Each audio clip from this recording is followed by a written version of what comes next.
Tu veux savoir pourquoi tu n'arrives pas à l'oublier? Ce n'est pas de l'amour, c'est de l'emprise. Tu te dis que tu devrais être passé à autre chose, que ça fait longtemps, que tu devrais aller mieux, mais tu penses encore à lui, encore. Tu repenses à ses mots, à ses silences, à ses regards, à ses reproches, à ses « je t'aime », suivi de « tu es folle ». Et ça te rend folle justement, parce qu'une partie de toi sait que cette relation t'a détruite, que tu as souffert, que tu n'étais pas heureuse. Mais une autre partie de toi continue d'y penser, continue de chercher, continue d'espérer comprendre, et tu te demandes « pourquoi je n'arrive pas à l'oublier? Pourquoi il est encore dans ma tête? Pourquoi je ressens encore quelque chose? » Après tout ça, je vais te dire quelque chose que personne ne t'a expliqué. Ce n'est pas de l'amour, c'est de l'emprise. Parce que ce que tu as vécu, ce n'était pas une relation normale. Ce n'était pas une rupture normale. Ce n'était pas une histoire d'amour classique. C'était un conditionnement émotionnel. C'était une dépendance créée. C'était un lien traumatique. Ton cerveau a été programmé. Oui, et c'est pour ça que tu n'arrives pas à tourner la page. Le piège invisible dans lequel tu es encore. Un pervers narcissique ne te laisse pas simplement partir. Il laisse une trace, une empreinte mentale, une confusion. Il te donne beaucoup, puis te retire tout, il te fait monter, puis te fait chuter, il t'approche, puis t'ignore, il te valorise, puis te détruit.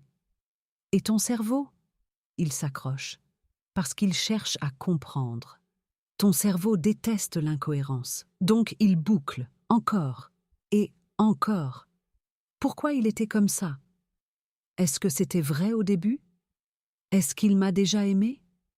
Pourquoi il a changé? Mais la vérité, c'est qu'il n'a jamais changé. Tu as juste découvert la réalité. Et c'est là que l'emprise devient dangereuse parce que tu crois que tu es encore attaché à lui.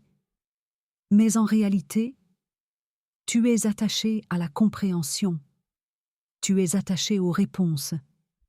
Tu es attaché à la version de lui que tu as connue au début. Tu es attaché à ce que tu aurais voulu que ça devienne. Tu n'es pas attaché à lui. Tu es coincé dans le manque de sens. Et tant que tu ne comprends pas ce que tu as vécu, ton cerveau cherche ton cœur, espère ton corps, reste en alerte.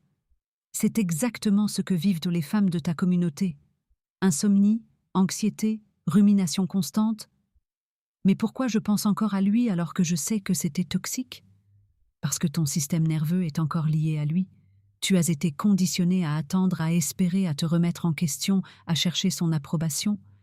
Et même après la rupture, ton corps continue, ton cerveau continue, tes émotions continuent. Ce n'est pas que tu es faible, c'est que tu as été programmé. Et c'est là que beaucoup de femmes se trompent, elles pensent « je dois être encore amoureuse, je suis trop attachée, je n'arrive pas à lâcher ». Non, tu es encore sous l'effet de l'emprise, la vérité qui libère. Tu ne pourras pas tourner la page. Tant que tu ne comprends pas ce que tu as vécu, tant que tu ne mets pas des mots sur ce qu'il a fait, tant que tu continues à chercher des réponses, chez lui, parce qu'il ne te donnera jamais la vérité. La libération commence ici. Comprendre, décoder, mettre du sens, reprendre ton pouvoir mental. Et à partir de là, ton cerveau s'apaise, les pensées diminuent, l'obsession disparaît, tu respires enfin. Et surtout, tu te retrouves.